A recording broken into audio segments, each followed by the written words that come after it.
DeSantis suggests RNC not nominate Trump if he's convicted. Gov. Ron DeSantis suggested Republican officials not nominate President Trump if he's convicted. Republican presidential candidate Florida Governor Ron DeSantis suggested former President Donald Trump should be removed from the GOP primary if he is convicted in any of the cases against him. Do I think somebody under those circumstances could get elected president? The answer is no, Mr. DeSantis told MSNBC's Morning Joe on Thursday. That will not happen. I think that Republican voters will understand that as we get closer to voting. But it would be fatal in a general election, and I don't think the party should nominate in that situation. The governor, who is behind President Trump in the polls by double digits, said that the former president would be defeated in 2024 if he's convicted and becomes the GOP nominee. However, he said he would stand by his pledge to back the nominee the party chooses. I signed the pledge.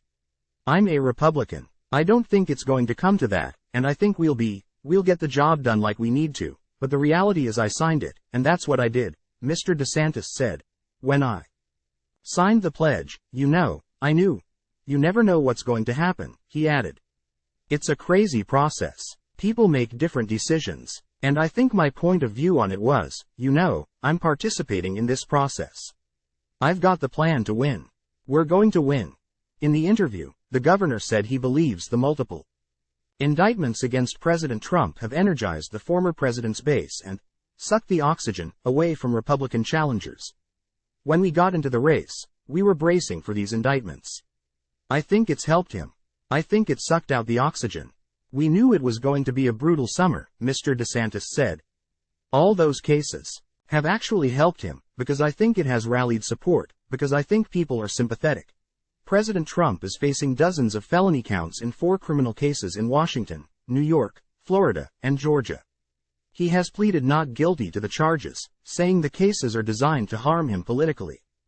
Time equals 400 ms, greater than about 10 weeks before Iowa's caucuses launch the GOP nomination calendar. None of the would-be President Trump alternatives have broken out.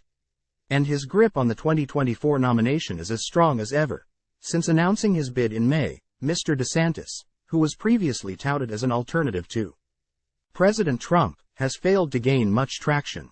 Poll numbers show that his support has remained mostly the same, or under 15%, in recent weeks. A Des Moines Register poll published Monday shows Mrs. Haley tied with Mr. DeSantis for second in Iowa, which holds the first in the nation GOP caucuses on January 15.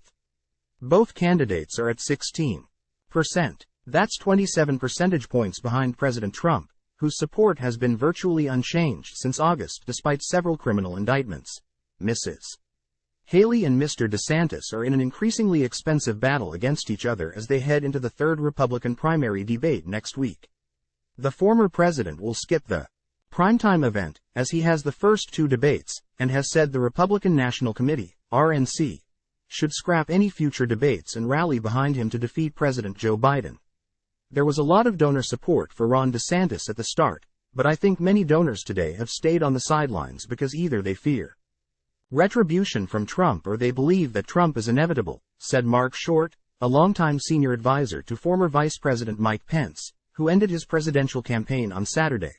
I know most of the candidates running for president, and I respect their decision to put themselves through this very difficult process, he said. But Republican voters are making their voices heard loud and clear. They want to return to the leadership of Donald Trump.